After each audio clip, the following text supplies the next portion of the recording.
మీతో ముఖ్యమైన పనుండి వచ్చాను. చెప్పండి, తక్కువ చేస్తాం. ఈ రూమ్ అద్దెకి కావాలన్నా సరే 5 నిమిషాల్లో ఖాళీ చేసి మీకు ఇచ్చి మేము వరండాలో పడుకోండి. అవునండి, ఇప్పుడే వెళ్ళిపోతాం. అవే అక్కర్లేదండి, నాకు 100 రూపాయలు అప్పు కావాలి. కచారే కుచ్చ కిచకిచా. మీరు మళ్ళీ కంగారు పడుతున్నట్టున్నారు. మా వారికి బాధ అనిపించిన ఆ భాష వచ్చేస్తుంది. ఒరే రాముడు, తెలుగులోకి వచ్చాయి. ఆవిడ 100 రూపాయలు అప్పడుగుతున్నారా? ఇస్తాను, తప్పకుండా ఇస్తాను. ఆఫ్టర్ ఆల్ 100 రూపాయలే కదా. ఆవిడ అడిగితే 100 ఏమిటి, 50 రూపాయలైనా సరే ఇస్తాను.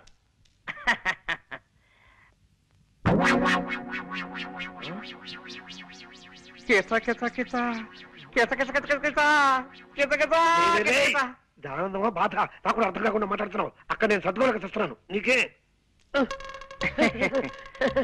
హరుసు పోయిందా?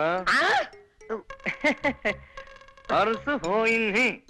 ఓహో, కాస్త అర్థమే చెప్పరా. హరుసు పోయిందిరా, హరుసు పరుసు పోయిందా? 100 సత్తా 100 నా 100